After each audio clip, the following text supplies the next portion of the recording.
Now, no one in the village had any doubt. Everyone understood that the idol was not just stone. And they also knew that the villagers, pandits, and saints were completely helpless in front of it. The fear had increased so much that as soon as the sun set, everyone stayed inside their homes. Doors and windows were locked. No one wanted to be alone. The streets of the village were silent. But it didn't feel normal. There was a strange, unseen fear in the air. Days passed and the fear kept growing.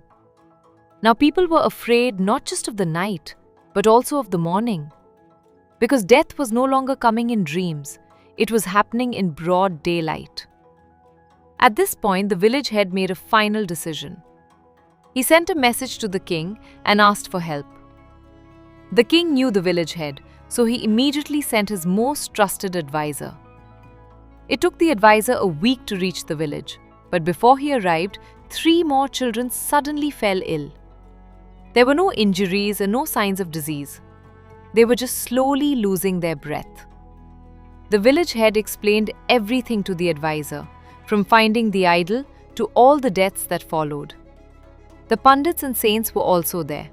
Now there was no fear on their faces, only tiredness and helplessness. The advisor tried to think of a solution, but nothing was clear.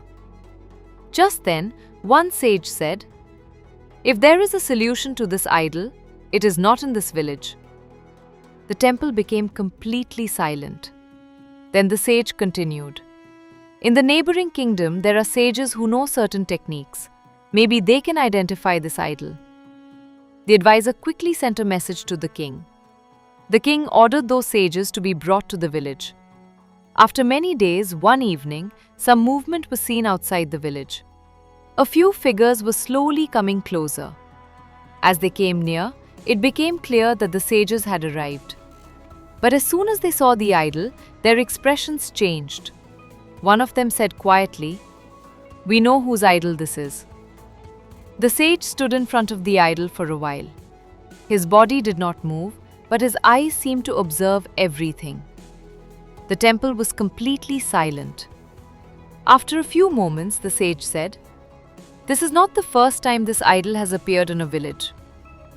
The people standing in the temple became more alert. The sage continued, "A long time ago, in another village in Rajasthan, a similar demon idol was found. At first, people thought it was just an old stone, but slowly their behavior began to change, and over time they started worshipping the idol." The sage paused for a moment. Then he said, "The day people started worshipping that idol, the downfall of that village also began. First, people started falling ill. Then fires began to break out in homes. And after that, bloodshed started in the village. The people in the temple grew more tense."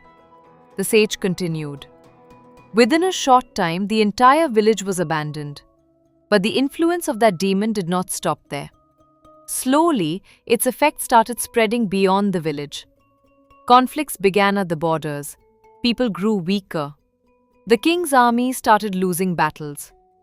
The advisor then asked, "What did the king do after that?"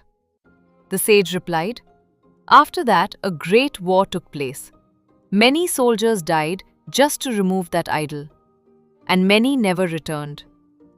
The sage continued, "In the end, the king made a difficult decision.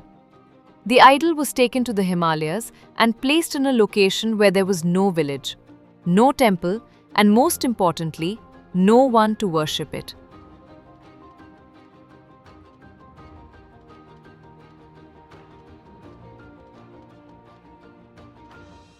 The temple fell silent again. The village head remained quiet for a moment, then asked respectfully, "If the idol was placed there, how did it reach our village?"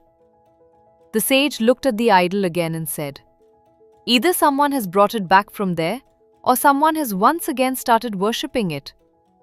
The village head paused, then asked, "What should we do now?" The sage looked at the idol and said only one word: "Sacrifice." The sage said, "Sacrifice will be necessary." The village head asked. What kind of sacrifice? The sage replied. The sacrifice of the entire village. The sage continued. The last time this idol caused trouble, it did not affect just one village. The entire region suffered.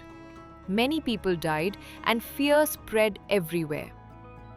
If we stay here this time, the damage will be even greater. That is why leaving the village is the only safe option. After this, the council was divided into two groups. Some people said saving lives is most important. Others said running away out of fear is wrong. Some wanted to leave because they had no other choice. They were only thinking about their families. No decision could be made.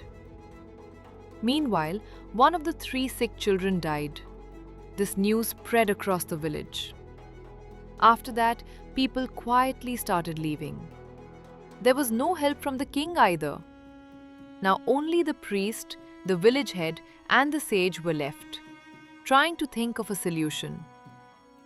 The priest was already broken from inside because his son had died due to the idol. In anger and grief, he made a wrong decision. That night, while everyone was asleep, the priest went near the idol. He was holding a large stone in his hands. He did not chant anything. He did not pray. He simply struck the idol and broke it. By morning, everyone came to know about it. People became even more afraid.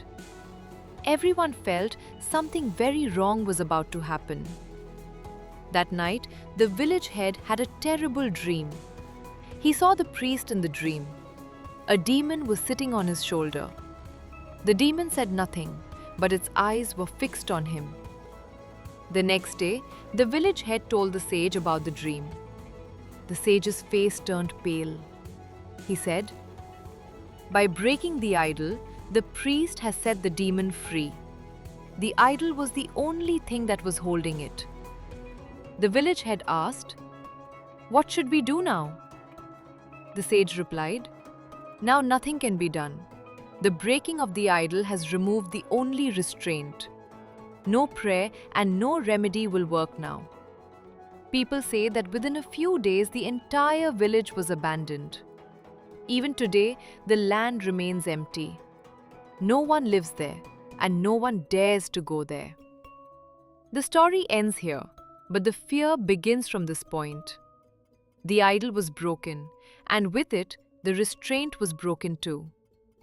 The demon was set free, and the village became just a memory.